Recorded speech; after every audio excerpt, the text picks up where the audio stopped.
Hello students, today we will study about the combination of cells. Generally आप जानते हैं chapter number 3 में current electricity, that is a very important chapter, and two topics combination of cells. कोई one topic board exam में उससे related होता है, कभी कभी प्रूफ आता है 3 मार्क्स में, या फिर कभी इससे रिलेटेड न्यूमेरिकल आता है. तो हमने 2 सेल्स ले लिए, 3 ले सकते हैं, n सेल्स ले सकते हैं, उनको हमने सीरीज में कनेक्ट कर दिया. और जनरली आप जानते हैं कि सीरीज में पूरे सर्किट में करंट सेम होता है और पोटेंशियल डिफरेंसेस अलग अलग होते हैं. हमने 2 सेल्स सीरीज में जोड़ दिया जिनके EMF E1 E2 और इंटरनल रेजिस्टेंस मान लिया हमने R1 R2, small R1 and small R2. Let 2 cells of EMF as E1 E2 are connected in series. Let small R1 and small R2 be the internal resistance of 2 cells. ये देखिए 2 cells. You know current का flow क्या होता है, positive to negative. तो हम इस current की डायरेक्शन इस डायरेक्शन में आउटवर्ड दिखाएंगे और इधर दिखाएंगे इनवर्ड. फॉर फर्स्ट सेल हमने एक प्रूफ किया था सेल के लिए relation between potential EMF and internal resistance. You know ये फॉर्मूला है V equal E minus IR. इस फॉर्मूले की हेल्प से हमने पहले और दूसरे सेल के लिए पोटेंशियल डिफरेंस निकाल दिए. तो यहाँ से V1 हो जाएगा E1 माइनस IR1.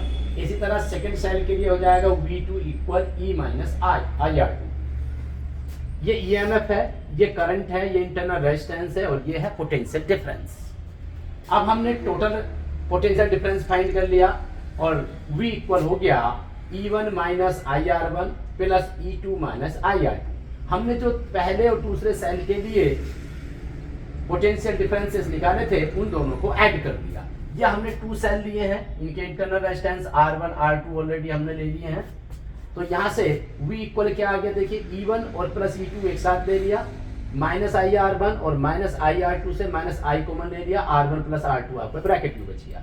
ये इक्वेशन आपकी हो गई फर्स्ट. अब यहाँ से हमने क्या किया कि let 2 cells are replace by a single cell of equivalent EMF EEQ and equivalent internal resistance REQ. हमने क्या किया, 2 सेल का एक सेल बना लिया, रिप्लेस कर दिया, और उसका जो इंटरनल रेजिस्टेंस है वो REQ I मान लिया और EMF EQ मान लिया. यानी कि EMF इक्विवेलेंट और इंटरनल रेजिस्टेंस इक्विवेलेंट. 2 सेल का एक बना लिया तो स्वाभाविक है करंट क्या हो जाएगा I और पोटेंशियल डिफरेंस हो जाएगा V. तब हमारी नई इक्वेशन आई V equal E equivalent minus IR E equivalent. आप देख रहे हैं कि इक्वेशन 1 में V इक्वल इतना है, इक्वेशन 2 में भी V इक्वल इतना है.